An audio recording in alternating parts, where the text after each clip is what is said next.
بسم الله الرحمن الرحيم.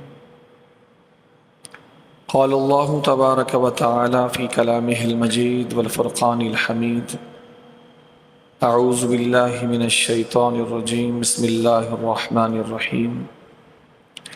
وما أرسلناك إلا رحمة للعالمين. وقال النبي صلى الله تعالى عليه وآله وسلم: انما انا رحمت مہدات. صدق اللہ العظیم وصدق رسولہ النبی الکریم الامین الحنین المکین، ونحن علی ذلک لمن الشاکرین والشاہدین. تمامی حضرات و سامعین، ایک مرتبہ سرکار دو عالم رحمت مجسم شاہ آدم و بنی آدم صلی اللہ تعالی علیہ وآلہ وسلم کی ذات والا صفات پر محبت و عقیدت سے درود پاک کا نذرانہ پیش فرما لیں. اللہم صلی علی سیدنا و نبینا و مولانا محمد وعلی آل سیدنا و نبینا و مولانا محمد کما تحب و ترضى له. صلاۃ و سلام علیک یا سیدی یا سیدی یا سیدی یا مکی یا مدنی یا قرشی یا ہاشمی یا مطلبی یا رسول اللہ صلی اللہ تعالی علیہ وآلہ وسلم. اللہ جل مجدہ و جل شانہ و اعظم شانہ و اتم برہانہ کی بارگاہ علی میں نبی کریم رؤوف الرحیم علیہ افضل الصلاۃ والتسلیم کے واسطے جلیلہ سے یہ عرض و دعا ہے کہ اللہ رب العزت ہم تمام کو انتہائی عقیدت، محبت، کامل توجہ، انتہائی ذوق و شوق اور نہایت ادب اور احترام کے ساتھ اپنے پیارے حبیب علیہ الصلاۃ والسلام کا اور اپنے محبوبوں کا ذکر خیر کرنے، سننے، سمجھنے، اس کی تعلیمات پر عمل کرنے اور دوسروں کو بھی بتانے اور سمجھانے کی توفیق رفیق عطا فرمائے. اللہ رب العزت نبی کریم علیہ الصلاۃ والسلام کے صدقے و طفیل ہم تمام کو ہر قسم کی خطا، کوتاہی، بھول چوک اور سہو و نسیان سے بھی محفوظ اور مأمون رکھے. آمین بجاہ النبی الامین صلی اللہ تعالی علیہ وآلہ وسلم. ایک مرتبہ مزید سرور عالم سید عالم حضور نبی محترم علیہ الصلاۃ والسلام کی ذات بابرکات پر درود پاک کا نذرانہ پیش فرما لیں. اللہم صلی علی سیدنا و نبینا و مولانا محمد وعلی آل سیدنا و نبینا و مولانا محمد کما تحب و ترضى له. صلاۃ و سلام علیک یا سیدی یا سیدی یا سیدی یا مکی یا مدنی یا قرشی یا ہاشمی یا مطلبی یا رسول اللہ صلی اللہ علیہ وسلم. نبی کریم رؤوف الرحیم علیہ افضل الصلاۃ والتسلیم کو اللہ جل شانہ نے سر تاپا بے انتہا خوبیوں سے نوازا ہے. نبی کریم علیہ الصلاۃ والسلام کی باتوں میں، آپ کے فیصلوں میں، آپ کے ارادوں میں، آپ کی منصوبات میں اور آپ کے خیالات میں خرابی، نقص اور کسی عیب کا پایا جانا یہ ناممکنات میں سے ہے. یہ ہو نہیں سکتا کہ نبی کریم علیہ الصلاۃ والسلام کی ذات والا صفات سے کوئی غلط شے منسوب ہو جائے. یہ ہو نہیں سکتا کہ نبی کریم علیہ الصلاۃ والسلام کا کوئی ارادہ غلط ہو، اور یہ ہو نہیں سکتا کہ نبی کریم علیہ الصلاۃ والسلام کی باتوں میں سے اور ان کے فیصلوں میں سے کوئی فیصلہ اور کوئی بات غلط ہو. یاد کیجئے اس موقع کو جب حضرت سیدہ عائشہ صدیقہ رضی اللہ تعالی عنہا پر الزام لگا تھا. واقع افک جس کو قرآن مجید فرقان حمید نے بیان کیا اور جس کے نتیجے میں رب العزت نے سیدہ عائشہ طیبہ طاہرہ رضی اللہ تعالی عنہا کے لیے قرآن مجید فرقان حمید کی 17 آیتیں یا 18 آیتیں ان کی شان میں نازل فرمائی، ان کی پاکیزگی کا بیان فرمایا۔ جب سیدہ عائشہ صدیقہ رضی اللہ تعالیٰ عنہ پر الزام لگا تھا تو اس وقت نبی کریم علیہ الصلوۃ والسلام اپنے انتہائی با اعتماد صحابہ کرام کے درمیان جلوہ فرما ہوئے تھے، اور حضور نبی کریم علیہ الصلوۃ والسلام نے ان سے رائے لی تھی کہ تم اس بارے میں کیا کہتے ہو۔ تو یاد کیجئے اس موقع پر حضرت عثمان غنی رضی اللہ تعالیٰ نے یہ جملہ عرض کیا تھا کہ یا رسول اللہ صلی اللہ علیہ وسلم، اللہ تعالیٰ کو تو یہ بات بھی پسند نہیں آئی کہ آپ کے جسم پر کسی مکھی کو بیٹھنے کی اجازت دے کہ کوئی مکھی آپ کے جسم پر بیٹھ سکے۔ اللہ نے آپ کو اتنا پاک بنایا ہے کہ اللہ کو یہ بات بھی پسند نہیں آئی کہ آپ کے بدن پر، آپ کے لباس پر وہ گندگی میں بیٹھنے والی کوئی مکھی کبھی بیٹھے، اور اللہ تعالیٰ نے آپ کے لیے یہ بھی پسند نہیں فرمایا کہ آپ کا سایہ ہو اور آپ کا سایہ کسی گندگی پر پڑے، اس لیے کہ انسان جب کہیں سے گزرتا ہے تو اپنے آپ کو تو گندگی سے بچا لیتا ہے، لیکن اس کا سایہ گندگی پر، غلاظت پر پڑ ہی جاتا ہے، اس کو بچانا مشکل ہوتا ہے۔ تو عثمان غنی رضی اللہ تعالیٰ عنہ عرض کرنے لگے، یا رسول اللہ صلی اللہ علیہ وسلم، اللہ تعالیٰ نے تو آپ کو اتنا پاک پیدا کیا کہ آپ کے بدن پر کبھی گندگی پر بیٹھنے والی مکھی کبھی آپ کے لباس اور بدن پہ نہیں بیٹھی، کبھی نہیں بیٹھی۔ یہ بہت حیران کن بات ہے کہ حضور کے بدن مبارک پر اور حضور کے لباس مبارک پر کبھی گند پر بیٹھنے والی جو مکھی جو کسی پر بھی بیٹھ جاتی ہے، پاک سے پاک اور نہایا ہوا شخص ہو، اس کے لباس اور اس کے بدن پر بیٹھ جاتی ہے، لیکن حضور کے بدن پر کبھی بھی وہ مکھی نہیں بیٹھی، کبھی نہیں بیٹھی۔ یہ عثمان غنی رضی اللہ تعالیٰ کی شہادت ہے۔ کہا رب نے تو آپ کو اتنا پاک پیدا کیا کہ کبھی گند پر بیٹھنے والی مکھی بھی آپ کے بدن اور آپ کے لباس پر بیٹھنے کی اجازت اس مکھی کو نہیں دی، اور اللہ تعالیٰ نے آپ کے سائے کو بھی، کہ آپ کا سایہ کسی گند پہ نہ پڑے، اللہ تعالیٰ نے آپ کو سائے سے بھی پاک پیدا فرمایا۔ تو جو رب آپ کی پاکیزگی کا اتنا خیال رکھتا ہے، وہ ایسی بیوی جس کے اندر یہ تہمت لگا رہے ہیں، ایسی بیوی آپ کے نکاح میں اللہ تعالیٰ کب گوارا کر سکتا ہے؟ جس کا معنی یہ ہوا کہ حضرت سیدہ عائشہ صدیقہ رضی اللہ تعالیٰ عنہ بالکل پاک اور طاہر ہیں۔ سیدہ عائشہ طیبہ ہیں، طاہرہ ہیں۔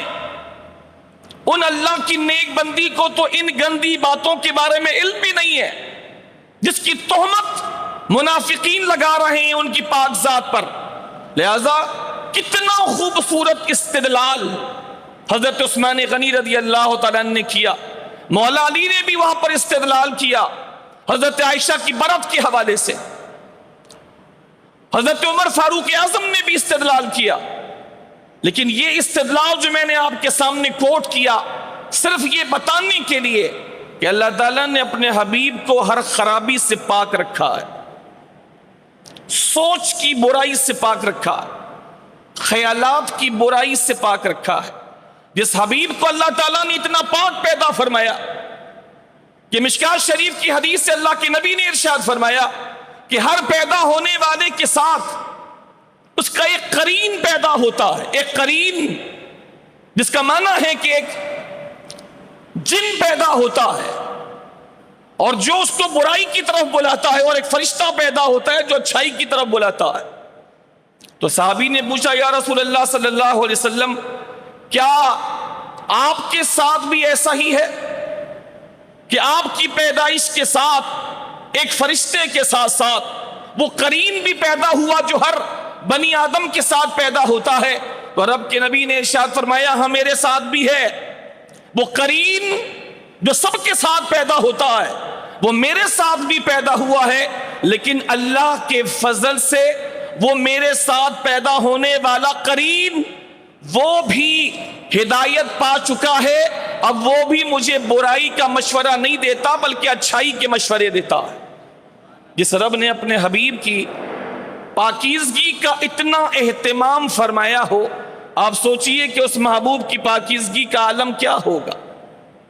دوسری بات، نبی کریم علیہ السلام چونکہ ہر اعتبار سے پاکیزہ ہیں، ولادت سے لے کر وفات تک ہر لحظہ پاکیزہ ہیں ہر اعتبار سے، چنانچہ ان کا ہر فیصلہ، ان کی ہر سوچ، ان کا ہر ارادہ بھی پاکیزہ ہے، چونکہ اللہ جل شانہ نے اپنے حبیب کو ساری کائنات کے لیے رحمت بنا کر کے بھیجا ہے۔ حضور کا ہر عمل، حضور کا ہر ارادہ، حضور کا ہر فیصلہ امت کے حق میں، چاہے امت کو سمجھ آئے نہ آئے، حضور کا وہ فیصلہ اور ارادہ اس امت کے لیے رحمت ہی رحمت ہے۔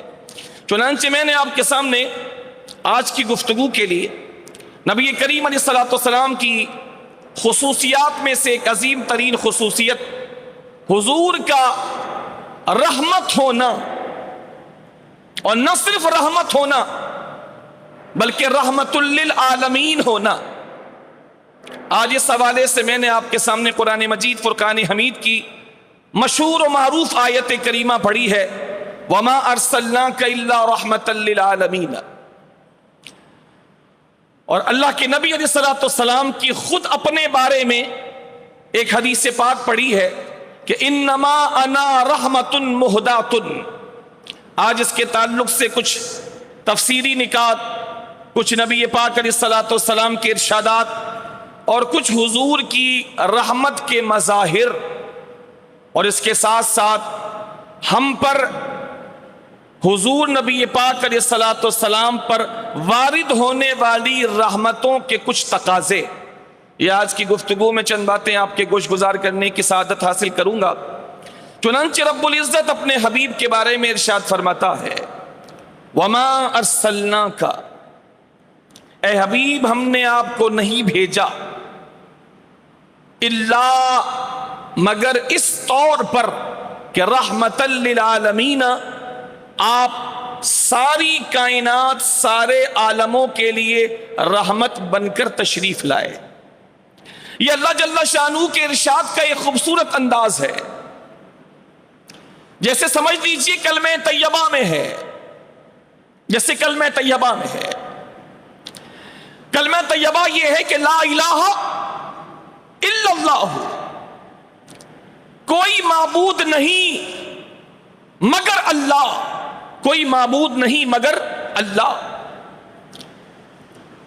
پہلے سارے معبودوں کا انکار ہے کہ کسی قسم کا کوئی معبود نہیں، صرف ایک معبود ہے، وہی معبود حقیقی ہے، اس کے علاوہ کوئی معبود نہیں، باقی سارے عابد ہیں، ایک اللہ معبود ہے۔ تو انداز یہ ہے کہ لا الہ الا اللہ، اللہ کوئی معبود نہیں مگر اللہ، پہلے سب کا انکار، اس کے بعد اللہ کی ذات کا اثبات۔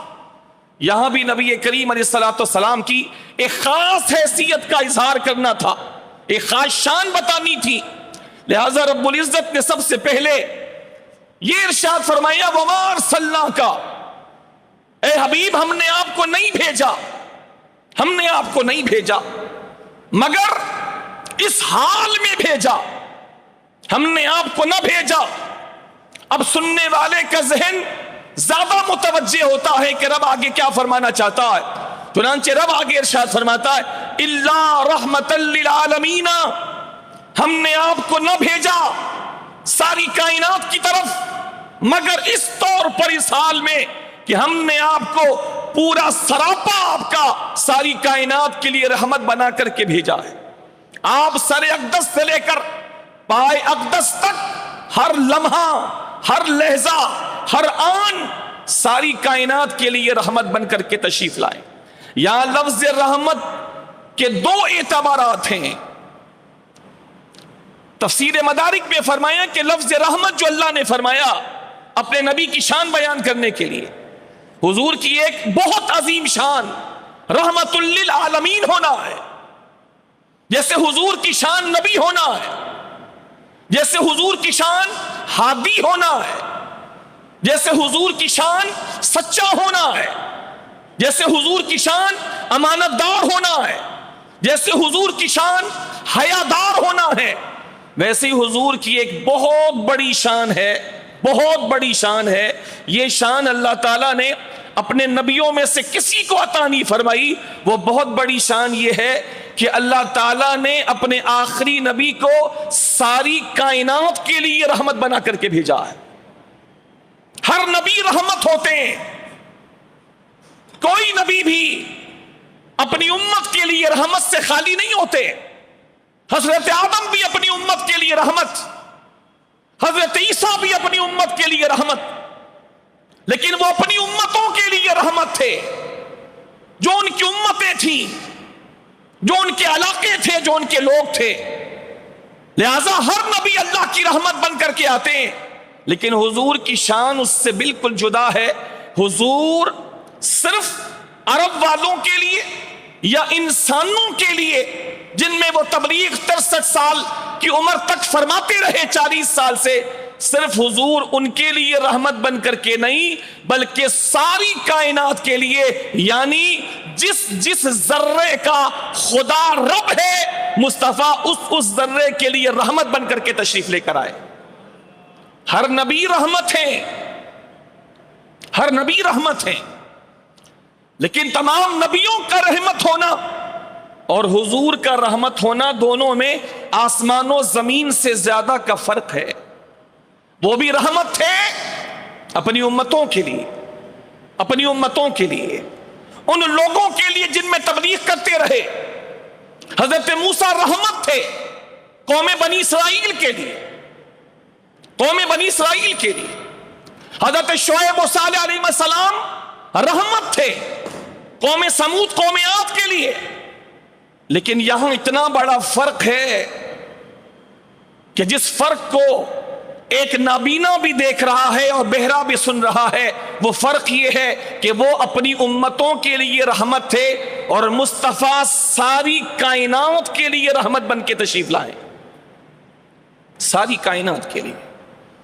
اب کائنات کی تشریح جو بھی کرو، عالمین کی تشریح جو بھی کرو، الحمدللہ رب العالمین، تمام تعریفیں اللہ کے لیے جو سارے عالمین کا رب ہے۔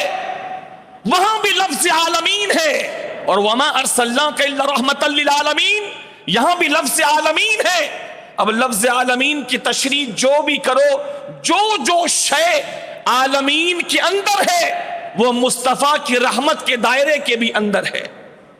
لہذا ایک فرق تو یہ ہے، اور دوسرا فرق کیفیت رحمت میں بھی فرق ہے، کیفیت رحمت میں بھی فرق ہے۔ ان نبیوں کا رحمت ہونا ان کے اعتبار سے ہے۔ حضرت آدم رحمت تھے، وہ صفی اللہ کے اعتبار سے۔ حضرت موسیٰ رحمت تھے کلیم اللہ کے اعتبار سے۔ حضرت عیسیٰ رحمت تھے روح اللہ کے اعتبار سے۔ حضرت نوح رحمت تھے نجی اللہ کے اعتبار سے، اور میرے آقا رحمت ہیں حبیب اللہ کے اعتبار سے، حبیب اللہ کے اعتبار سے۔ لہذا حضور کی رحمت کی کیفیت ان کی رحمتوں کی کیفیت سے بہت بلند ہے۔ ایک تو علاقے کا اعتبار ہے، وہ اپنے علاقوں اور لوگوں کے لیے رحمت تھے، مصطفیٰ کائنات کے لیے رحمت ہیں۔ اور دوسری بات، ان کی رحمت ان کی قربت کے اعتبار سے تھی کہ جتنے وہ خدا کے قریب تھے اتنے ہی بڑے اپنے لوگوں کے لیے رحمت تھے، اور میرے مصطفیٰ رب کے سب سے زیادہ قریب، لہذا خدا کی سب سے بڑی رحمت بن کے تشریف لائے۔ ایک بات۔ دوسری بات کہ دوسری بات یہ گزارش کی تفسیر مدارک میں کہ نبی کریم علیہ الصلوۃ والسلام کو رب العزت نے بھیجا ہی اس لیے ہے، رب کے بھیجنے کا جو سبب ہے وہ نبی کریم علیہ الصلوۃ والسلام کا رحمت ہونا ہے۔ وما ارسلناک، ہم نے آپ کو نہیں بھیجا الا رحمتا للعالمین، مگر ساری کائنات کے لیے رحمت بنا کر تو فرمایا کہ بھیجنے کی جو علت ہے کہ ساری کائنات کی طرف ہم آپ کو بھیج رہے ہیں، تو ساری کائنات کی طرف بھیجنے کا سبب یہ ہے کہ آپ خدا کی سب سے بڑی رحمت ہیں۔ آپ چونکہ خدا کی سب سے بڑی رحمت ہیں، لہذا اس بنا پر ہم آپ کو ساری کائنات کا رسول بنا کر کے بھیج رہے ہیں۔ آپ چونکہ سب سے بڑی رحمت ہیں، لہذا رحمت، لفظ رحمت یہ سبب ہے ارسال کے لیے، اللہ کے بھیجنے کا سبب کہ ہم نے آپ کو ساری کائنات کے لیے بھیجا۔ اس ساری کائنات کا رسول بنانے کا سبب یہ ہے کہ آپ اللہ کی رحمتوں میں سب سے بڑی رحمت ہیں۔ جب آپ اللہ کی رحمتوں میں سب سے بڑی رحمت ہیں تو پھر ہم آپ کو ساری کائنات کا رسول بنا کر کے بھیج رہے ہیں۔ حضور نبی کریم علیہ الصلوۃ والسلام، جیسا میں نے شروع میں عرض کیا کہ یہ لفظ رحمت مفعول لہو بھی ہے اور یہ حال بھی ہے، حال بھی ہے کہ اے حبیب ہم نے آپ کو اس حال میں بھیجا کہ آپ سراپا رحمت بن کے دنیا والوں کی طرف گئے ہیں۔ آپ سراپا رحمت بن کے، حدیث کی کتابوں میں بنا کسی اختلاف کے ہر ایک کو یہ بات معلوم ہے کہ نبی کریم علیہ الصلوۃ والسلام کے سر مبارک کے بال بھی اللہ کی رحمتوں میں سے رحمت ہے۔ میں آپ کو چند مثالیں دیتا ہوں۔ دنیا کے کون سے لوگ ہوتے ہیں بھلے صاف سے صاف ہوں کہ ان کے بالوں سے تبرک حاصل کیا جاتا ہو، لیکن سبحان اللہ العظیم نبی کریم علیہ الصلوۃ والسلام کی ذات اقدس کو آپ دیکھیں کہ سر مبارک سے لے کر پائے مبارک تک حضور اللہ کی رحمت ہیں۔ مثال کے طور پر نبی کریم علیہ الصلوۃ والسلام کی ازواج مطہرات میں سے ایک زوجہ محترمہ حضرت ام سلمہ رضی اللہ تعالیٰ عنہ کے پاس چاندی کے ایک باکس میں نبی کریم علیہ الصلوۃ والسلام کے گیسوؤں کے سر مبارک کے زلفوں کے چند بال تھے جو انہوں نے چاندی کے ڈبے میں سنبھال کر رکھے تھے۔ تو جب کبھی بھی کوئی بیمار حضرت ام سلمہ کی طرف آتا، دو آدمی اس کو اٹھا کر لے کر آتے، سہارا دے کر لے کر آتے۔ کوئی بھی بیماری ہوتی، نبی کریم علیہ الصلوۃ والسلام کی زوجہ محترمہ کے گھر پر اس شخص کو لایا جاتا تو حضرت ام سلمہ رضی اللہ تعالیٰ عنہ ہر طرح کے بیمار کا یہ علاج کرتی کہ ان مبارک بالوں کو چاندی کے ڈبے سے نکال کر ایک پیالے میں پانی لے کر حضور کے سر مبارک کے ان بالوں کو اس پانی میں ہلکورے دیتی، اور ہلکورے دینے کے بعد وہ بال مبارک لگا ہوا پانی کیسا بھی بیمار ہوتا وہ پانی اس کو دیا جاتا، وہ لوگوں کے سہارے پر آیا ہوتا تھا، اس مبارک پانی کو پینے کے بعد اپنے پیروں پہ چل کے واپس جایا کرتا تھا۔ وہ بال مبارک۔ اب پائے مبارک پر آ جائیے، مبارک پیروں تک آ جائیے۔ مبارک پیروں کے ناخن، صحابہ کرام نے مبارک پیروں کے ناخن مبارک سے بھی برکت حاصل کی، اپنے لیے رحمت کا ذریعہ سمجھا، سنبھال کر رکھا۔ چنانچہ حضرت سیدنا امیر معاویہ رضی اللہ تعالیٰ عنہ، صحابی رسول، کاتب وحی حضرت سیدنا امیر معاویہ رضی اللہ تعالیٰ عنہ، آپ جانتے ہیں انتقال کے وقت حضرت امیر معاویہ نے کیا وصیت کی، اپنے پیچھے والوں کو کیا فرمایا؟ امیر معاویہ رضی اللہ تعالیٰ عنہ نے وصیت کرتے ہوئے ارشاد فرمایا، جب میں مر جاؤں تو میں نے بہت سنبھال کر چند تبرکات اپنے پاس رکھے ہیں، میں تمہیں بتاتا ہوں کہ میں نے سنبھال کر نبی پاک علیہ الصلوۃ والسلام کے سر مبارک اور ریش مبارک کہ چند بال میں نے سنبھال کر رکھے ہیں، اور حضور نے ایک موقع پر اپنے ناخن کاٹے تھے ہاتھوں کے اور پیروں کے، میں نے وہ ناخن سنبھال کر رکھے ہیں۔ سنو، جب مجھے غسل دے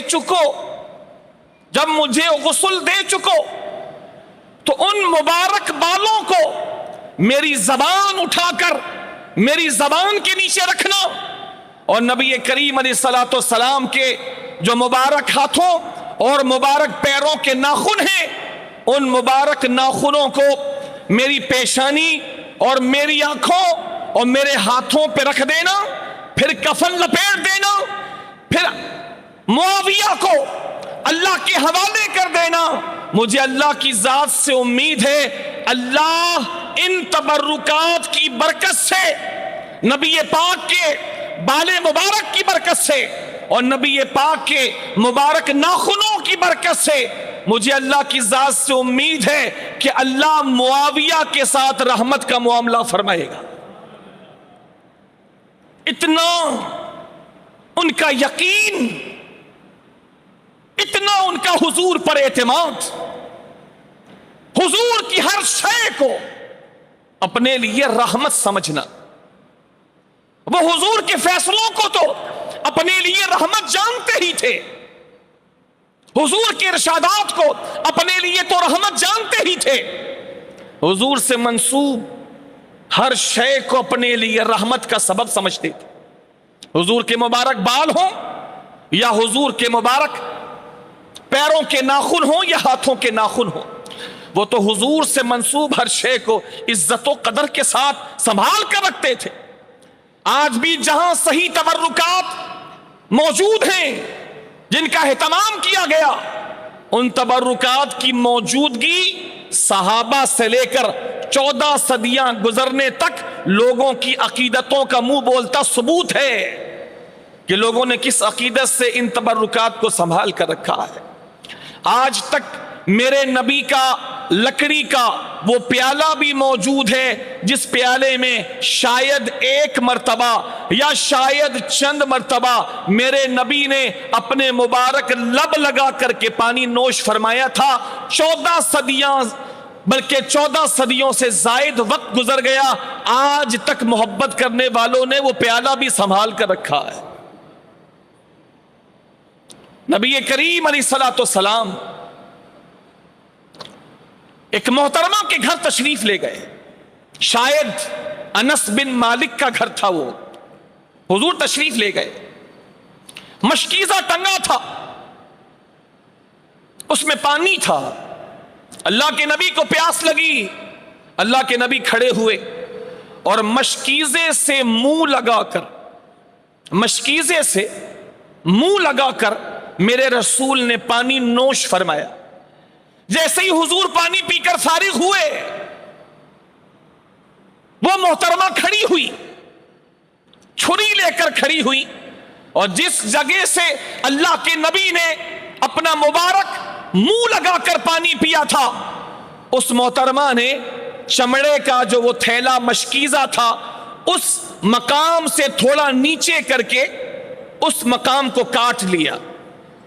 اللہ کے نبی نے پوچھا ان کا نام لے کر، تم نے اس ٹکڑے کو کیوں کاٹ دیا؟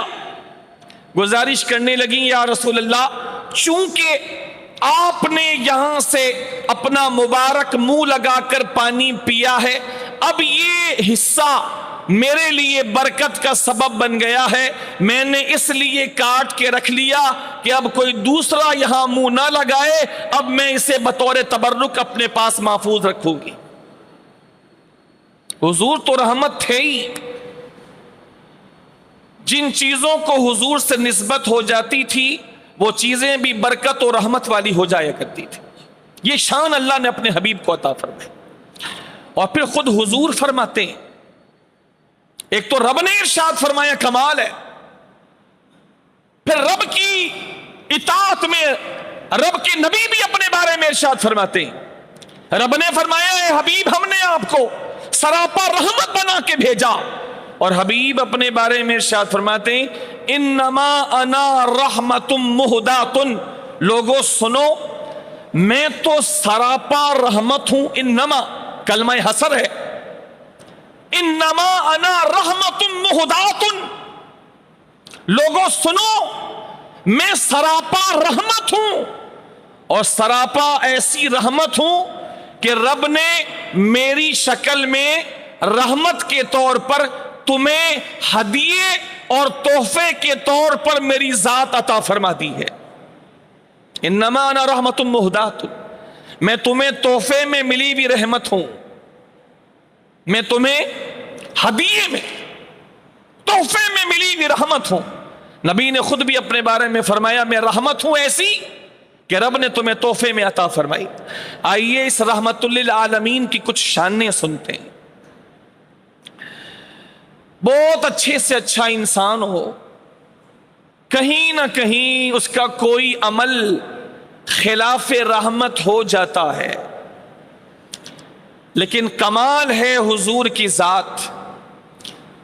حضور اگر جلال میں بھی ہوں تو خدا کی قسم اس جلال کی کیفیت میں بھی حضور سراپا رحمت ہی رہتے ہیں۔ حضور کسی کو عطا فرما رہے ہوں اس وقت بھی سراپا رحمت ہے، اور حضور کسی کو منع فرما رہے ہوں اس وقت بھی حضور سراپا رحمت ہیں۔ حضور کسی کو تبلیغ فرما رہے ہوں اس وقت بھی حضور سراپا رحمت ہے، اور حضور میدان جہاد میں دشمنوں کے خلاف تلوار چلا رہے ہوں، خدا کی قسم اس وقت بھی حضور سراپا رحمت ہے۔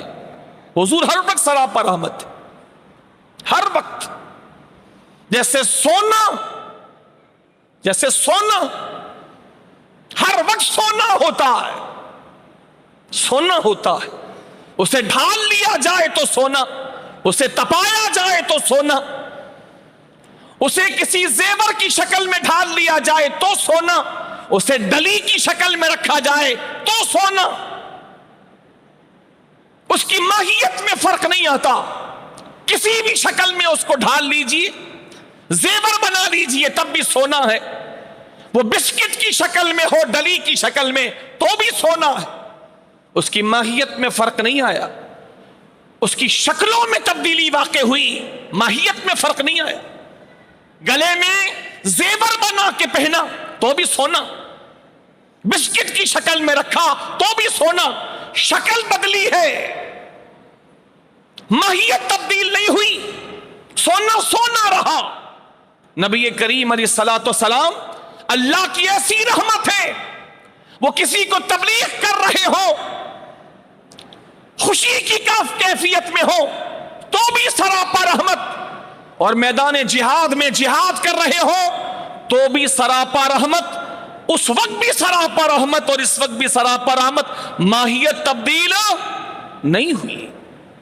حضور ایسی رحمت ہے، حضور کسی کو دے تو رحمت، حضور کسی سے روک لے تو رحمت، حضور میدان تبلیغ میں ہو تو رحمت، حضور میدان جہاد میں ہو تو رحمت۔ نبی کریم علیہ الصلوۃ والسلام قرآن سنا رہے ہوں تو بھی رحمت، حضور جہاد کا اعلان فرما رہے ہوں تو بھی رحمت، حضور جمال کی کیفیت میں ہو تو بھی رحمت، حضور جلال کی کیفیت میں ہو تو بھی رحمت۔ خدا نے ایسی رحمت بنا کر کے بھیجا کہ رحمت کی یہ خاصیت حضور سے کبھی بھی جدا نہیں ہوتی، وہ جلال میں بھی خدا کی سراپا رحمت ہے۔ جلال میں کچھ مثالیں نبی کریم علیہ الصلوۃ والسلام کی رحمت کے حوالے سے آپ کو گزارش کروں۔ جب وہ اپنے جسم انصری کے ساتھ تھے تو بھی رحمت تھے، جب وہ قبر انور میں تشریف لے گئے تو بھی رحمت، کل میدان قیامت میں ہوں گے تو بھی سراپا رحمت، اور میدان قیامت میں تو ان کی رحمت کے وہ مظاہر دیکھنے کو ملیں گے کہ سبحان اللہ العظیم، اس وقت تو پھر کافر بھی پکار اٹھیں گے کہ واقعی خدا نے ان کو رحمت بنا کے ہماری طرف بھیجا تھا، ہماری بد نصیبی کہ ہم ان کا کلمہ پڑھ کر ان کے متبع اور ان کے پیروکار نہ بن سکے، وہاں تو وہ بھی مانیں گے۔ جب امام احمد رضا نے یہاں کے بارے میں فرمایا ہے، آج لے ان کی پناہ، آج لے ان کی پناہ، آج مدد مانگ ان سے، پھر نہ مانیں گے قیامت میں اگر مان گیا۔ آج حضور کو مان، آج حضور کا اعتراف کر، آج حضور پر سچے دل سے ایمان لا۔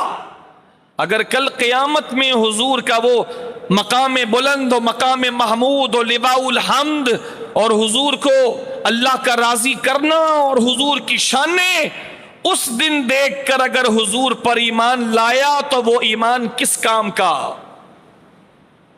ایمان تو بالغیب مانا جائے گا، ایمان تو بالغیب مانا جائے گا، اس دن ایمان لانے کا کوئی فائدہ نہ ہوگا۔ آج مان، آج تسلیم کر کہ رسول کریم علیہ الصلوۃ والسلام کو خدا نے بہترین شانیں دے کر دنیا والوں کی طرف مبعوث فرمایا۔ میں چند مثالیں آپ کو گزارش کرتا ہوں، یہ تو آپ کو بہت ساری باتیں معلوم ہوں گی کہ نبی کریم علیہ الصلوۃ والسلام انسانوں کے لیے رحمت ہیں، یہ تو آپ نے کئی باتیں سنی ہوں گی، میں بھی سناؤں گا ابھی آپ کو، لیکن فرشتوں کے لیے، وہ بھی فرشتوں کے سردار کے لیے، فرشتوں کے لیے حضور رحمت ہے، فرشتوں کے سردار کے لیے بھی، جبریل امین تمام فرشتوں کے سردار ہیں، حضور ان کے لیے بھی رحمت ہے، انسانوں کے لیے تو ہیں، اور مسلمانوں کے لیے تو اتنے شفیق ہیں کہ رب العزت ارشاد فرماتا ہے وَبِالْمُؤْمِنِينَ رَؤُوفٌ رَحِيمٌ، وَبِالْمُؤْمِنِينَ رَؤُوفٌ رَحِيمٌ، کہ مومنوں کے لیے خاص اللہ تعالیٰ نے ارشاد فرمایا اس حبیب کی تو یہ شان ہے، اس حبیب کی تو یہ شان ہے کہ مومنوں پر اس کی رحمت اتنی زیادہ ہے کہ ہم نے اپنے دو نام اپنے، رؤوف اللہ کا نام اور رحیم اللہ کا نام، فرمایا کہ میرا محبوب مومنوں پر تو اتنی مہربانی کرنے والا ہے کہ اس کی مہربانی کو بیان کرنے کے لیے میں نے اپنے دو نام بھی اس کو عطا فرما دیے کہ یہ رؤوف بھی ہیں اور رحیم بھی ہیں، دو صفتی نام اللہ تعالیٰ نے اپنے حبیب مکرم کو عطا فرما دی۔ مائک میں پرابلم چل رہا ہے، درود شریف پڑھ لیجیے، دیکھنا ذرا۔ اللہم صلی علی سیدنا و نبینا محمد وعلی آل سیدنا و نبینا محمد کما تحب و ترضى۔ یہاں کوئی ہے؟ صلاۃ و سلام علیک یا سیدی یا سیدی یا سیدی یا رسول اللہ صلی اللہ تعالی علیہ وآلہ وسلم۔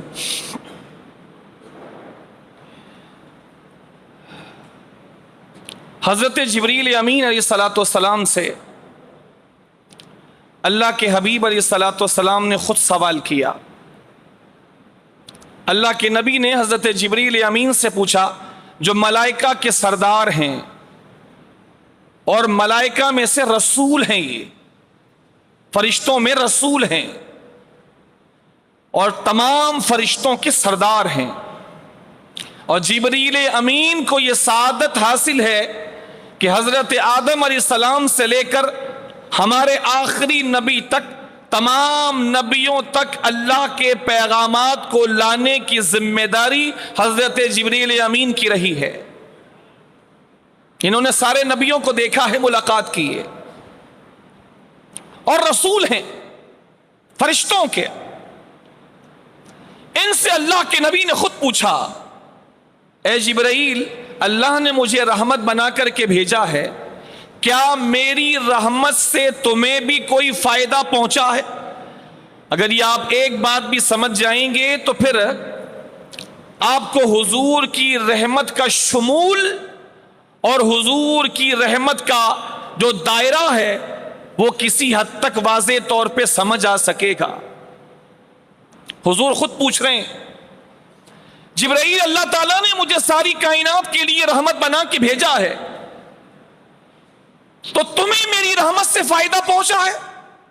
عرض کرنے لگے ہاں یا رسول اللہ صلی اللہ علیہ وسلم، آپ کی رحمت سے مجھے بھی فائدہ پہنچا ہے۔ وہ یہ کہ میں پہلے بہت ڈرتا تھا اپنے انجام سے۔ جب میں نے ابلیس کا انجام دیکھا کہ وہ فرشتوں کے درمیان رہتا تھا اور فرشتوں کو واضح نصیحت کرتا تھا، فرشتوں کے درمیان اس کا آنا جانا اور رہنا تھا، لیکن بالآخر اللہ تعالیٰ کی خفیہ تدبیر غالب آئی اور ابلیس کو راندہ درگاہ کر دیا اللہ تعالیٰ نے اور جنت سے اسے نکال دیا۔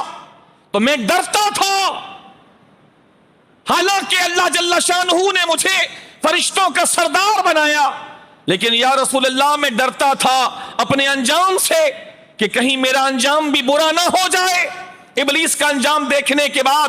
لیکن یا رسول اللہ آپ کی رحمت سے اللہ تعالیٰ نے مجھے میرے انجام سے بے پرواہ کر دیا، میرا انجام اللہ تعالیٰ نے اچھا کر دیا، اور آپ کی رحمت کا یہ صلہ ملا کہ اللہ تعالیٰ نے میری شان میں آپ کے کلام مجید جو اللہ نے آپ پر اتارا اس میں اللہ نے میری شان بھی بیان فرمائی ہے۔ ذی قوت عند ذی العرش مکین مطاع ثم امین۔ اللہ تعالیٰ نے مجھے مطاع فرمایا کہ میری پیروی کی جاتی ہے، ثم امین، اللہ نے مجھے امین فرمایا۔ ذی قوہ، میرے بارے میں کہا میں قوت والا ہوں، میرا مقام بتایا کہ میں عرش کے پاس خاص مقام پہ اللہ جل شانہ کا پیغام لینے کے لیے وہاں قیام کرتا ہوں۔ یا رسول خدا آپ کی رحمت سے ایک بڑا حصہ اللہ نے مجھے یہ دیا کہ میں اپنے انجام سے اب بے فکر ہو گیا، اور اللہ تعالیٰ نے میری شان میں آپ پر اترنے والے قرآن میں آیت کریمہ بھی نازل فرمائی ہے۔ جبریل امین کو بھی اللہ کے رسول کی رحمت سے حصہ ملا، جو فرشتوں کے سردار اور فرشتوں کے رسول ہیں، ان کو بھی اللہ تعالیٰ نے اپنے حبیب کی رحمت سے حصہ عطا فرمایا۔ مزید باقی دیگر فرشتے، ان کو اللہ کے رسول کی رحمت سے جو حصہ ملا، ان میں سے ایک مظہر یہ ہے کہ اللہ تعالیٰ نے ان کو اپنے حبیب پر درود صلات پڑھنے کی ڈیوٹی لگائی۔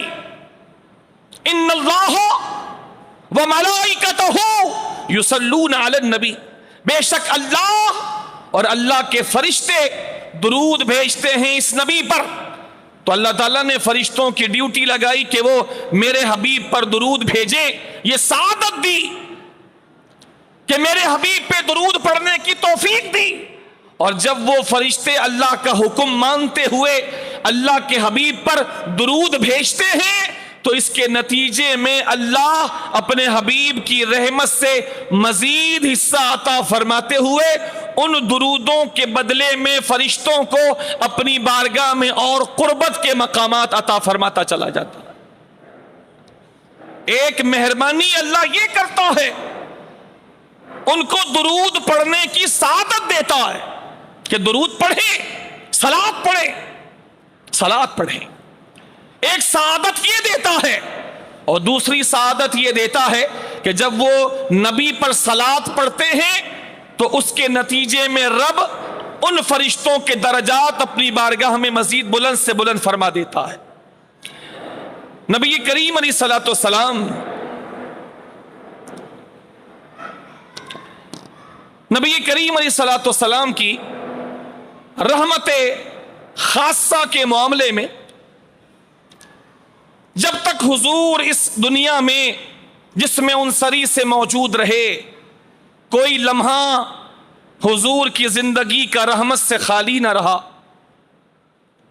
دشمنوں کے لیے بھی حضور نے اپنی چادر رحمت پھیلائی، دشمنوں کے لیے بھی دعائیں کی، حتیٰ کہ میدان طائف گواہ ہے جب نبی کریم علیہ الصلوۃ والسلام پر سنگباری کی گئی، پتھر برسائے گئے، کبھی بھی وہ فرشتہ نہیں آیا تھا۔ پہلی بار اللہ تعالیٰ نے جبریل امین کے ساتھ اس مخصوص فرشتے کو بھیجا جس کی ڈیوٹی اللہ تعالیٰ نے ساری دنیا کے پہاڑوں پہ لگا رکھی ہے، ملک الجبال، پہاڑوں کا فرشتہ۔ پہلی بار اللہ کے حبیب کے پاس آیا، سلام کیا، جبکہ حضور کا پورا بدن تبلیغ کے نتیجے میں لہو لہان تھا، سر مبارک سے لے کر پائے مبارک تک پورا جسم دکھ رہا تھا پتھروں کی چوٹ سے۔ اس خاص وقت میں جبریل امین بھی اللہ کی طرف سے آئے اور اس فرشتے کو بھی ساتھ لے کر آئے۔ اس فرشتے نے اللہ کے نبی کو سلام کیا، سلام کرنے کے بعد عرض کرنے لگا، یا رسول خدا، آپ نے جو کچھ کہا رب نے سنا، اس قوم نے جو جواب دیا رب نے سنا، اس قوم نے آپ کے ساتھ جو انتقامی کارروائی کی رب نے وہ سب کچھ دیکھا۔ یا رسول خدا، میں پہاڑوں پر مقرر فرشتہ ہوں، مجھے اللہ تعالیٰ نے آپ کی خدمت میں بھیجا ہے، مجھے اختیار ہے، اگر آپ چاہیں تو میں ان دونوں پہاڑوں کو جس کے درمیان میں یہ مکے کی بستی کے لوگ رہتے ہیں، میں ان دونوں پہاڑوں کو ملا دوں اور سارے لوگ اس کے بیچ میں پس کر کے ختم ہو جائیں۔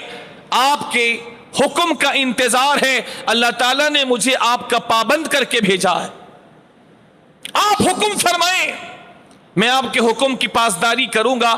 اس نازک موقع پر دنیا کا بڑے سے بڑا انسان ہو، اگر اس کو اتنا ستایا گیا ہو کہ اس کی اپنی ذات کو بھی نہ چھوڑا گیا ہو، دکھ اور تکلیف پہنچانے کی کوئی کسر باقی نہ چھوڑی گئی ہو، حتیٰ کہ اس کو مار ڈالنے کی کوشش کی گئی ہو، اور کوئی اس کی حمایت پر کھڑا ہو جائے، اور حمایت بھی ایسی کہ اس حمایت کرنے والے کا مقابلہ کرنے کی طاقت بھی کسی کے اندر نہ ہو، وہ جیسا چاہے کروانے پر قادر ہو، جس کو چاہے بدترین سزا دینے پر قادر ہو، اس موقع پر اس رحمت للعالمین کا یہ سننے کے بعد آپ فرمائیں تو دونوں پہاڑوں کو ملا دیں تاکہ یہ آپ کے ساتھ ظلم کرنے والے پس کر ختم ہو جائیں۔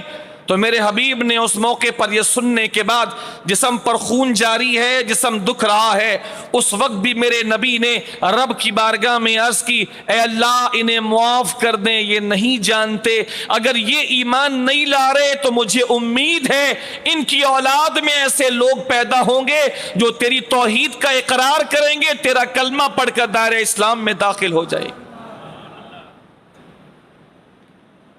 رحمت للعالمین کے علاوہ کسی سے اس موقع پر ایسا ہو جانا اگر ناممکن نہیں تو انتہائی مشکل ہے، اگر ناممکن نہ کہیں کسی وجہ سے تو انتہائی مشکل ہے۔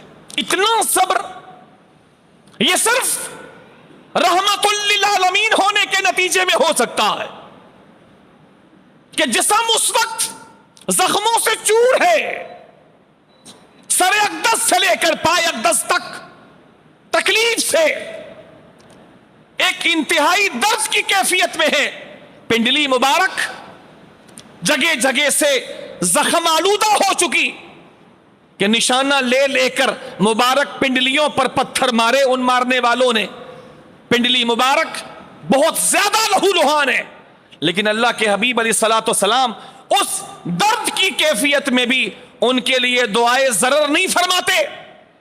فرشتے کے آنے کے باوجود کہ عذاب آ چکا، عذاب دینے والا فرشتہ آ چکا، ملک الجبال کہ عذاب دے دوں، لیکن اس کے بعد اس کو واپس کیا کہ نہیں، اور رب سے گزارش کی، اے اللہ یہ نہیں جانتے،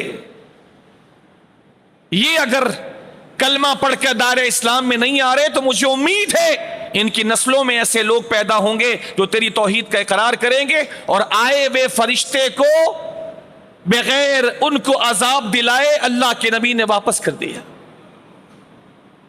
میں کہتا ہوں خدا کی قسم وہ فرشتہ بھی حیران ہو کے واپس گیا ہوگا، حیران ہو کے واپس گیا۔ اتنا صبر،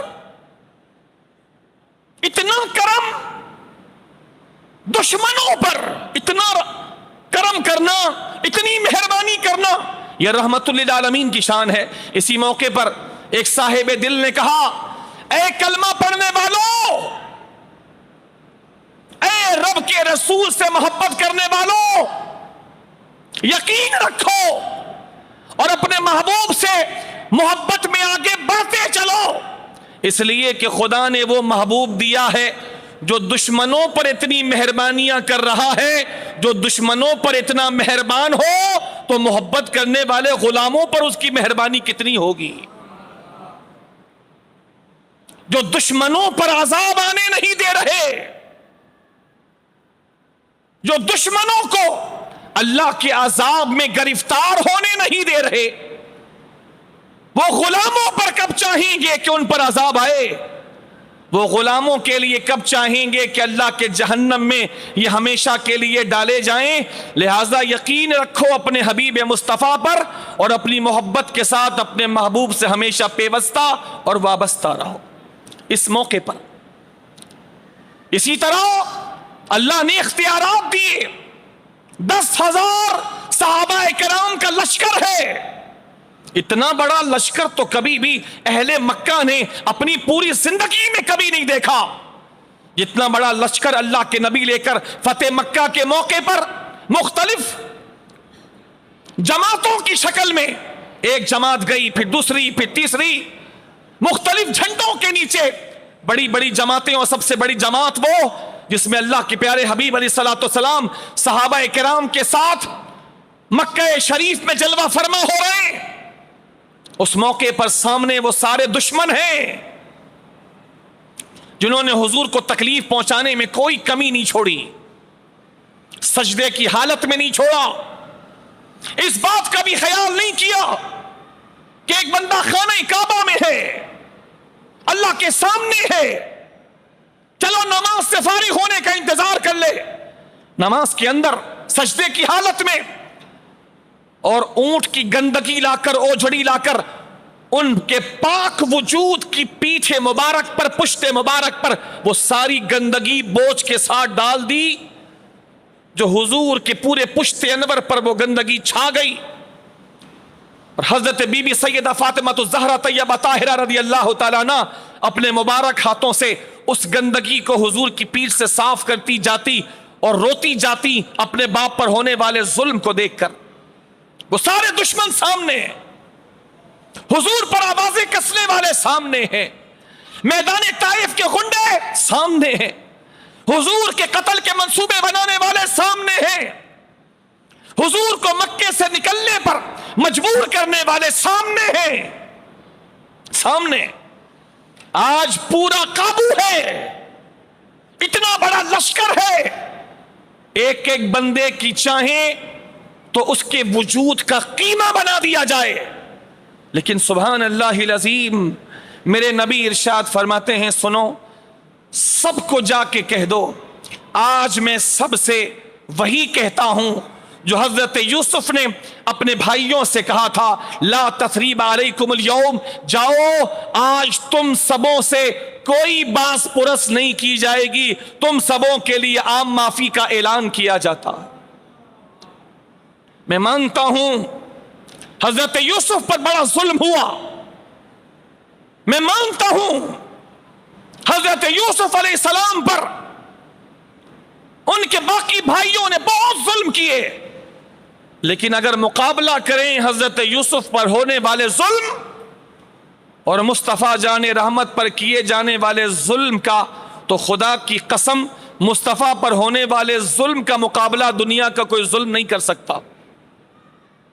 اتنے ظلم ہوئے، لیکن اللہ کے نبی نے ارشاد فرمایا، جو اپنا ہتھیار رکھ دے اس کو بھی معافی، جو ابو سفیان کے گھر میں چلا جائے اس کو بھی معافی۔ یہ وہی ابو سفیان ہیں، اللہ نے فضل فرمایا یہ مسلمان ہو گئے، لیکن جب یہ مسلمان نہ تھے، حضور کے خلاف ہونے والی اسلام لانے سے پہلے جتنی جنگیں ہوئیں، تقریباً ہر جنگ میں ایک بہت بڑے سردار کی حیثیت سے ہمیشہ ابو سفیان حضور کے مقابلے پر آیا کرتے تھے. اتنی تکلیفیں حضور کو پہنچی، لیکن انہی ابو سفیان کے لیے، ان کا دل خوش کرنے کے لیے، ان کا دل خوش کرنے کے لیے کہ ابو سفیان کا دل خوش ہو جائے اور یہ متاثر ہو کے اسلام قبول کر لے، ابو سفیان نے چاہا کہ حضور اپنی رحمت کو تھوڑا اور بڑھائیے. وہ چاہتے تھے ابو سفیان کہ میرا نام لے کر میرے گھر کا اعلان ہو تاکہ لوگوں کو پتا چلے کہ ابو سفیان کی کیا شان ہے. تو حضرت عباس نے عرض کی یا رسول اللہ آپ ابو سفیان کا نام لے کر اعلان کر دیں تو یہ زیادہ خوش ہو جائے گا اور اسلام لانے کی توقع زیادہ ہو جائے گی. آپ اس کے گھر کا بھی اعلان کر دیں کہ جو ابو سفیان کے گھر پہ چلا جائے گا اس کو بھی امان ہے، اس کو بھی امان ہے. اسلام نہیں لا رہا لیکن صرف ابو سفیان کے گھر میں چلا جائے. اللہ کے نبی نے اعلان کر دیا، فرمایا جو ابو سفیان کے گھر میں چلا جائے اس کو بھی پناہ. ابو سفیان خوش ہو گئے، خوش ہو گئے. پھر اللہ کے نبی نے فرمایا جو ہتھیار ڈال دے اس کو بھی امان ہے. فرمایا جو اپنے گھر کا دروازہ بند کر دے اس کو بھی امان ہے. اپنے صحابہ سے کہا خبردار کوئی تلوار نہ اٹھائے، کوئی ہتھیار نہ اٹھائے. اللہ تعالیٰ نے ہمیں یوں ہی مکہ فتح کرنے کی سعادت دے دی ہے کہ کسی کا خون نہیں بہایا جائے گا اور یوں اللہ کے حبیب علیہ الصلوۃ والسلام پوری شان کے ساتھ جلوہ گر ہوئے. کسی سے بدلہ نہیں لیا، کسی سے بدلہ نہیں لیا.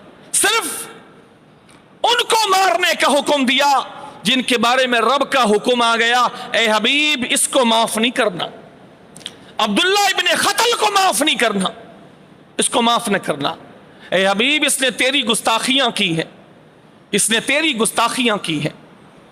اس نے لونڈیاں رکھی بھی تھی جو تیرے خلاف یہ اشعار لکھتا تھا، تیرے لیے بکواس لکھتا تھا اشعار کی صورت میں اور لونڈیوں سے پڑھواتا تھا تیرے خلاف. اے حبیب اس کو معاف نہ کرنا، باقی جس کو تیرا جی کرے معاف کر دے. تو عبداللہ ابن قتل کو اس وقت قتل کروایا گیا، اللہ کے نبی نے قتل کروایا. باقی بڑے بڑے دشمنوں کو معاف کر دیا، بڑے بڑے دشمنوں کو معاف کر دیا. حضور اپنے چچا پہ بہت روئے تھے، حضور چند موقعوں پر بہت روئے، بہت روئے. ایک بی بی خدیجہ پر حضور بہت روئے، ایک ابو طالب پر حضور بہت روئے، ایک حضرت حمزہ پہ حضور بہت روئے، بہت روئے. حضور کے آنسو حضور کے مبارک چہرے پر بہتے تھے، اتنا روئے. اس امیر حمزہ کو شہید کرنے والے کو اللہ کے رسول نے معاف کر دیا، جن کے لیے حضور بہت روئے تھے، جن کا نام حبشی ہے. ان کو یقین نہیں تھا بلکہ ان کو گمان بھی نہیں تھا کہ مجھ جیسے آدمی کو حضور معاف کریں گے. ان کو گمان بھی نہیں تھا. ان کو لوگوں نے کہا کہ چل، ہم نے جیسا ان کو سمجھا غلط سمجھا، ہم نے سمجھنے میں غلطی کی. وہ بہت اونچی شان کے، چل وہ معاف کریں گے. اس کو یقین نہیں تھا. جب حضور کے سامنے آیا تو سر جھکا ہوا ہے، سر جھکا کے معافی مانگی. میرے عظیم رب کے عظیم رسول نے اس کی توقع کے خلاف کہ وہ ڈرا ہوا تھا، میرے رسول نے فرمایا حبشی میں نے تیری ساری خطائیں کہ تو نے میرے چچا کو بھی شہید کیا، میں نے اپنے چچا کا خون بھی تجھے معاف کیا، میں نے معاف کیا. جس خاتون نے حبشی سے زیادہ بڑا کام کیا تھا، جس کے اندر، جس عمل کے اندر درندگی تھی، درندگی تھی، انسانیت نہیں تھی، جس عمل کے اندر درندگی تھی، وہ عمل اس خاتون نے کیا کہ حضرت حمزہ کا سینہ پھاڑا، کلیجہ نکالا، کان کاٹے، اور اس کے بعد کان کاٹنے کے بعد اور ناک کاٹنے کے بعد اس کو ہار بنا کے گلے میں پہنا. حضرت حمزہ سید الشہداء جو حضور کے دفاع کے لیے 2 ہاتھ سے تلوار چلاتے تھے، 2 ہاتھ سے، حضرت حمزہ رضی اللہ تعالیٰ حضور کے چچا، حضور پر جان قربان کرنے والے، ان کو شہید کرنے کے بعد، اور شہید بھی کروایا تھا ہندا نے، جو بعد میں مسلمان ہوئی،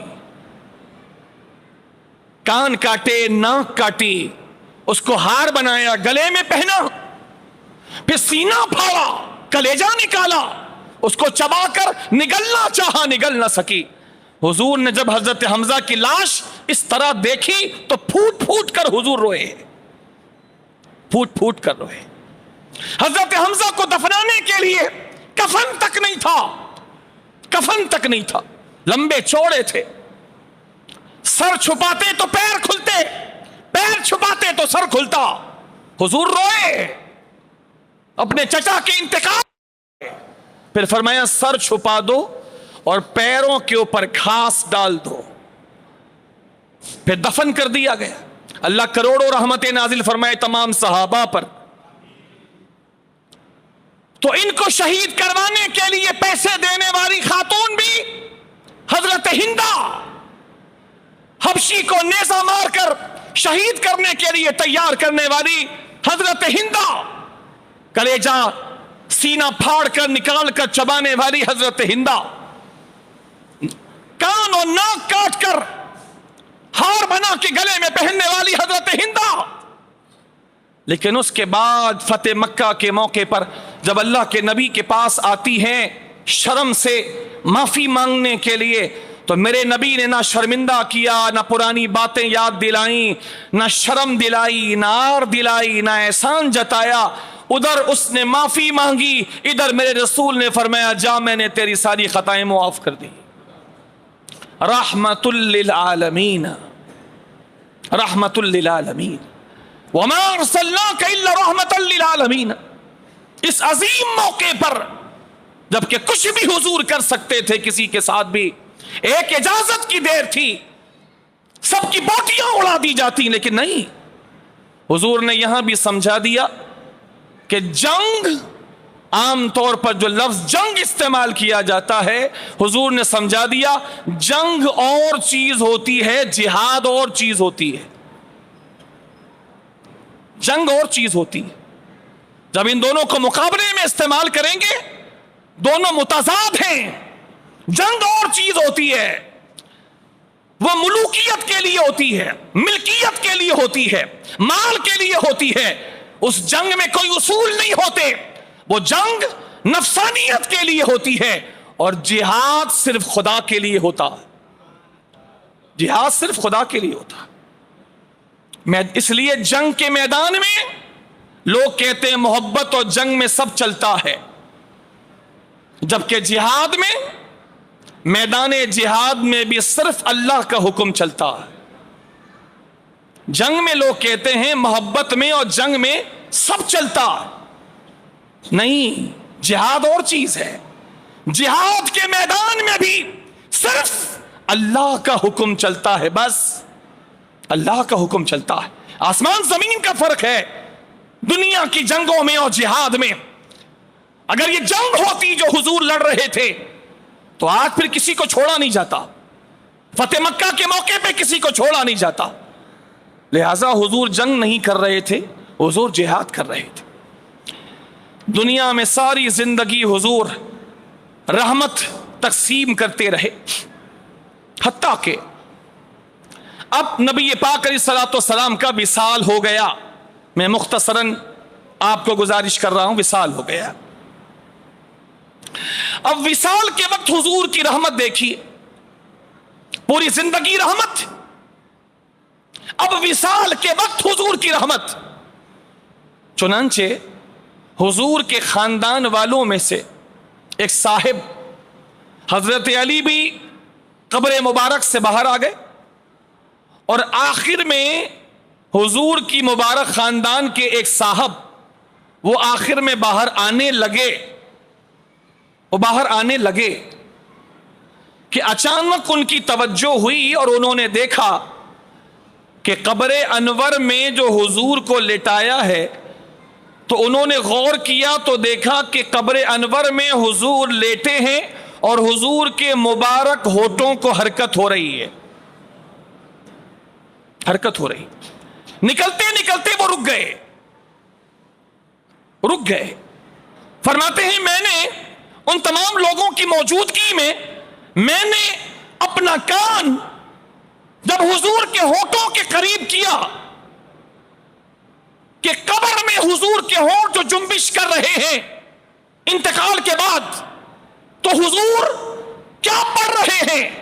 جب کان کو ہونٹوں کے قریب کیا تو فرماتے ہیں سبحان اللہ العظیم، میں نے حضور کی آواز سنی.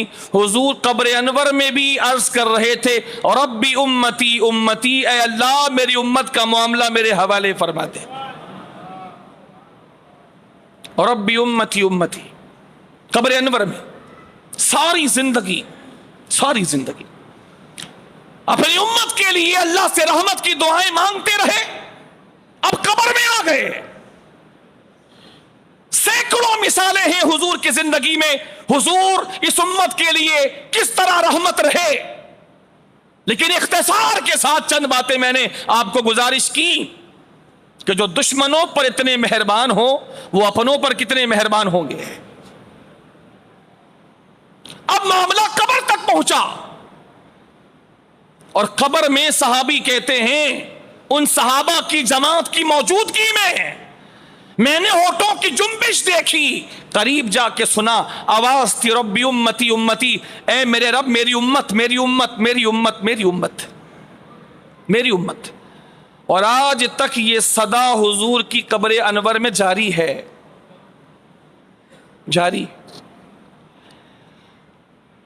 فرماتے ہیں ہفتے میں دو دن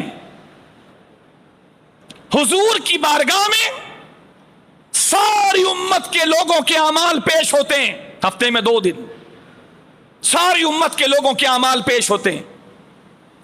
فرمایا کہ جن کے اعمال اچھے ہوتے ہیں حضور خوش ہوتے ہیں، اور فرمایا جن کے اعمال برے ہوتے ہیں، جن کے اعمال اچھے ہیں خوش ہوئے. فرمایا جن کے اعمال برے ہوتے ہیں حضور کا دل دکھتا ہے، لیکن اس دکھنے پر معاملہ ختم نہیں ہوتا، بلکہ فرمایا حضور کا دل دکھتا ہے، پھر حضور اس بندے کے لیے جس کے نامہ اعمال میں برائی ہوتی ہے، حضور اس بندے کی شفاعت کے لیے رب کی بارگاہ میں اپنی قبر میں رہتے ہوئے دعا فرماتے ہیں. یہ آج بھی ان کی رحمت جاری ہے، آج بھی ان کی رحمت جاری. رب نے قرآن میں فرمایا نا ما کان اللہ لیعذبہم وانت فیہم، اس امت پر عذاب نہیں آتا. کیوں؟ اس سے پچھلی امتوں نے 1 2 2 4 4 گناہ کیے، ان پر عذاب آ گئے. قوم عاد اللہ نے ہلاک کر دی، قوم سمود ہلاک کر دی، بڑی بڑی قومیں اللہ نے تباہ و برباد کر دی. حضرت نوح کی قوم اللہ نے پانی میں ڈبو دی ختم کر دی. بنی اسرائیل فرعون اور فرعونی، اللہ تعالیٰ نے ان فرعونیوں کو دریا نیل میں غرق کر دیا. اس امت پر اتنے گناہوں کے باوجود عذاب کیوں نہیں آتا؟ اس کا جواب بھی رب نے قرآن میں دے دیا، اور جواب کا معنی یہ ہے اے حبیب ہم تیری امت پر ایک اجتماعی عذاب جیسے پہلے بھیجتے تھے اس لیے نہیں بھیج رہے کہ حبیب تو ہے رحمت، اور جہاں رحمت ہوتی ہے وہاں عذاب نہیں آتا. تو رحمت بن کے اپنی امت میں موجود ہے، اس لیے جہاں میری رحمت ہے میں اجتماعی عذاب وہاں بھیجتا نہیں ہوں. ما کان اللہ لیعذبہم، اللہ کی شان نہیں ہے کہ وہ ان لوگوں کو عذاب دے وانت فیہم، اس وجہ سے کہ تو ان کے درمیان موجود ہے، تو ان کے درمیان موجود ہے، اس لیے ان پر اجتماعی عذاب نہیں آ رہا. اجتماعی عذاب. پچھلی امتوں میں سے کسی کو اللہ نے بندر بنا دیا، کسی کو اللہ تعالیٰ نے زمین میں دھسا دیا، کسی قوم کی شکل اللہ نے بگاڑ دی، کسی قوم کو اللہ تعالیٰ نے حضرت جبرائیل کے ذریعے سے آسمانوں کے قریب تک ان کی پوری بستی کو اٹھایا اور وہاں سے الٹا کر کے نیچے پھینکا تو بستی الٹ گئی. حضرت لوط علیہ السلام کی قوم کو پوری قوم تباہ کر دی اللہ تعالیٰ نے. لیکن اس قوم کے بارے میں فرماتا ہے اس قوم پر عذاب نہ آنے کا سبب یہ ہے کہ محبوب تم رحمت کی صورت میں اس قوم میں موجود ہو، اس لیے ہم اجتماعی عذاب نہیں بھیجتے۔ ایک آخری بات نبی کریم علیہ الصلوۃ والسلام کے وصال ظاہری کے بعد کی، کاش کہ ان باتوں کو سن کر ہمارے دلوں میں حضور کی محبت پہلے سے زیادہ ہو، چونکہ ایمان کے بڑھنے کا معیار یہ ہے کہ جتنی اللہ اور رسول سے محبت بڑھے گی ایمان اتنا ہی بڑھے گا، اور محبت بڑھتی ہے محبوب کی باتیں کرنے سے، محبوب کی باتیں سننے سے۔ محبت کے دو ذریعے مجھے سمجھ میں آتے ہیں، تیسرا ابھی تک میرے علم میں نہیں ہے۔ محبت کے دو ہی ذریعے ہیں، یا تو محبوب کو دیکھا گیا ہو تو محبت ہو جاتی ہے، اور اگر دیکھ نہ سکے کسی سبب سے، جیسے میں اور آپ نہ دیکھ سکے اپنے محبوب کو، تو پھر دوسرا سبب ہے محبوب کے بارے میں سننا۔ یہ دو ہی سبب ہے۔ محبت کے لیے یا تو بندہ دیکھے یا دیکھ نہ سکے تو اس کے بارے میں سنے۔ تو یہ باتیں اس لیے عرض کر رہا ہوں کہ ہم سن کر کے اپنے حبیب سے محبت میں اضافہ کر سکیں۔ چنانچہ امام نقی علی خان رحمۃ اللہ تعالی علیہ نے، صرف ایک واقعہ اس حوالے سے آپ کے گوش گزار کروں، امام نقی علی خان رحمۃ اللہ تعالی علیہ نے سرور القلوب بذکر المحبوب میں اس واقعے کو درج فرمایا کہ نبی کریم علیہ الصلوۃ والسلام کے وصال مبارک کو 3 دن ہوئے تھے، حضور کو انتقال کیے ہوئے 3 دن ہوئے تھے۔ ایک گاؤں کے رہنے والے صاحب، مسلمان صحابی وہ گاؤں رہتے تھے، وہ مدینے آئے تو جیسے آج ماشاءاللہ حضور نبی پاک علیہ الصلوۃ والسلام کا روضہ مبارک ہے، جالی مبارک ہے، سب کچھ ہے، تو اس زمانے میں تو ایسا نہیں تھا، اس زمانے میں ایسا نہیں تھا، یعنی صحابہ کے زمانے میں روضہ مبارک ایسا نہیں تھا جیسا آج بنا ہوا ہے، جالی مبارک ہے، سنہری جالی ہے۔ یہ صحابہ کے زمانے میں، آپ بات سمجھ رہے ہیں، صحابہ کے زمانے میں یہ چیز، اور ابھی تو جائز ہے ناجائز ہے؟ جائز۔ تو اس زمانے میں یہ چیز نہیں تھی، اور ہم بھی مانتے ہیں نہیں تھی، 10 بار بولیں گے نہیں تھی، اور اب ہے۔ تو قبر مبارک ایسی کھلی ہوئی تھی، وہ صحابی آئے، اور آنے کے بعد حضور کے مبارک روضے پر قبر مبارک بنی ہوئی تھی، مٹی شریف، وہ آئے اور آنے کے بعد اپنے آپ کو حضور کے قدموں پہ گرا دیا، حضور کے قدم مبارک یعنی قبر مبارک کے پائنتی شریف پر آ کر اپنے آپ کو گرا دیا، اور گرانے کے بعد نبی کریم علیہ الصلوۃ والسلام کی قبر مبارک کی مٹی لی اور اپنے سر پہ ڈالی اور اپنے چہرے پر، اور اس کے بعد کہنے لگے یا رسول اللہ صلی اللہ علیہ وسلم، آپ نے جو کچھ اپنے رب سے لیا قرآن، وہ ہم نے آپ سے لیا۔ ایک ایک لفظ پہ توجہ رکھیے گا، بہت محبت کی بات بھی ہے اور بہت سارے مسئلوں کا حل بھی اس کے اندر ہے،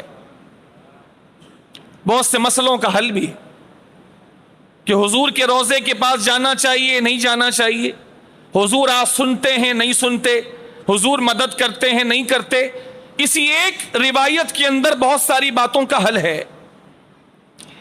مٹی اٹھائی، اپنے سر پہ ڈالی اور کہنے لگے یا رسول اللہ صلی اللہ علیہ وسلم، آپ نے جو کچھ اپنے رب سے لیا ہم نے آپ سے لیا، آپ نے رب سے قرآن لیا ہم نے آپ سے لیا، اور جو قرآن آپ نے رب سے لے کے ہم کو دیا ہے، اس قرآن میں رب نے جو فرمایا ہے وہ یہ ہے کہ وَلَوْ أَنَّهُمْ إِذْ ظَلَمُوا أَنفُسَهُمْ جَاءُوكَ، ایسا کیوں نہ ہوا کہ جب ان لوگوں نے اپنی جانوں پر ظلم کیا تو کیوں اے محبوب تمہارے بارگاہ میں نہ آئے؟ اے حبیب، اگر یہ لوگ ظلم کرنے کے بعد اپنی جانوں پر اگر تمہاری بارگاہ میں آئیں اور اس وقت آنے کے بعد اللہ تعالیٰ سے معافی مانگے، اور اے میرے محبوب ان کے معافی مانگنے کے ساتھ ساتھ اگر تو بھی ان کے لیے ہماری بارگاہ میں سفارش کر دے، تو بھی سفارش کر دے، تو ضرور یہ لوگ اپنے رب کو بہت توبہ قبول کرنے والا اور رحم کرنے والا پائیں گے۔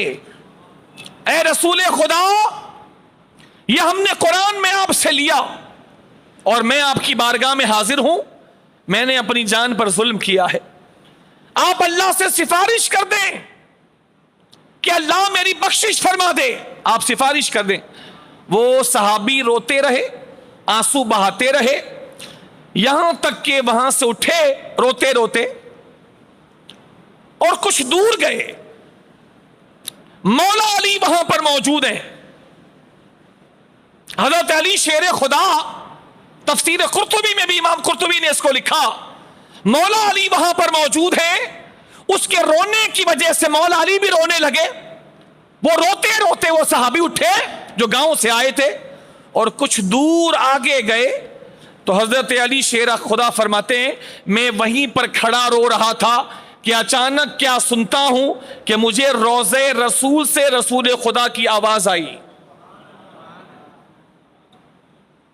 وہ رو کے چلا گیا، روضہ رسول سے مجھے رسول خدا کی آواز آئی اور رسول خدا نے مجھے مخاطب کر کے کہا علی اس رونے والے کو جا کے جاننے سے پہلے بتا دے کہ اسے مبارک ہو کہ اس نے معافی مانگی تھی، اللہ تعالیٰ نے اس کی مغفرت فرما دی ہے۔ علی شیر خدا اس حدیث کو روایت کرتے ہیں، امام قرطبی نے بھی اس کو روایت کیا اور دیگر محدثین نے بھی اس روایت کو ذکر کیا، اور یہ موقع حضور کے وصال فرمانے کے بعد کا ہے، یعنی آج بھی حضور کے روزے سے بخشش کے پروانے جاری ہو رہے ہیں۔ اللہ تعالی ہم تمام کو اپنے محبوب کی سچی محبت و عقیدت کی خیرات عطا فرمائے۔ وما علینا الا البلاغ المبین، سنت ادا فرما دیجیے۔